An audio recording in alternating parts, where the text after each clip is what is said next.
বাংলাদেশের অর্থনীতি পর্যালোচনা নিয়ে রাজধানীর সিপিডি কার্যালয়ে কথা বলছেন সেন্টার ফর পলিসি ডায়ালগের নির্বাহী পরিচালক ডক্টর ফাহমিদা খাতুন। আমরা সরাসরি চলে যাচ্ছি সেখানে। অনেক কমেছে, -0.58%, 3 দশকের মধ্যে সবচেয়ে খারাপ অবস্থা। এগুলো ব্যাংকের মূল স্বাস্থ্যটার একটা প্রতিফলন চিত্র তুলে ধরেছে আমাদের সামনে, এবং এটা অনেকদিন থেকে চলছে। তবে এই অবস্থার প্রেক্ষিতে আমরা দেখেছি যে অন্তর্বর্তীকালীন সরকারের সময়ে ব্যাংকিং খাতে বেশ কিছু সংস্কার কার্যক্রম নেওয়া হয়েছে, বেশ কিছু নীতিমালাও নেওয়া হয়েছে, এবং কেন্দ্রীয় ব্যাংকের এই ব্যাংকিং খাতের শৃঙ্খলা ফিরিয়ে আনাটা এবং সংস্কার করাটা তাদের একটা সর্বোচ্চ অগ্রাধিকার ছিল।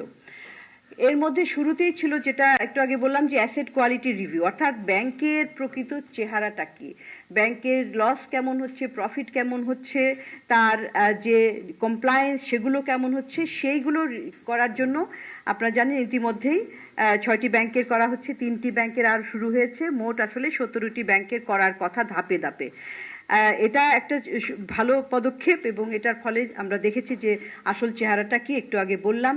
তারপরে হচ্ছে যে ব্যাংক রেজুলিউশন অধ্যাদেশ 2025, এটা হচ্ছে একটা খুবই গুরুত্বপূর্ণ এবং ভিত্তি। অন্যান্য যে পদক্ষেপগুলি ব্যাংক খাতটাকে উন্নত করার জন্য, এটা স্বাস্থ্য পুনরুদ্ধারের জন্য যে সমস্ত পদক্ষেপ নেওয়া হবে, সেইটাকে আসলে সুরক্ষা দেওয়ার জন্য যে আইনটা, সেটাই কিন্তু খুব গুরুত্বপূর্ণ, এবং সেটা হচ্ছে ব্যাংক রেজুলিউশন অধ্যাদেশ।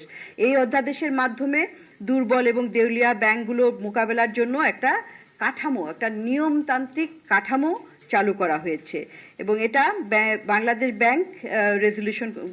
ব্যাংক এইটার অথরিটি কর্তৃপক্ষ হবে, এবং তারা প্রয়োজনে ব্যাংকের স্বাস্থ্য পরীক্ষা করে ব্যাংকে পুনর্গঠন, একীভূতকরণ, এবং যদি প্রয়োজন পড়ে সুশৃঙ্খলভাবে এটাকে বন্ধ করা, এগুলো ধরনের ব্যবস্থা নিতে পারবে, এবং এটা তার এই পদক্ষেপগুলোকে সুরক্ষা দেবে।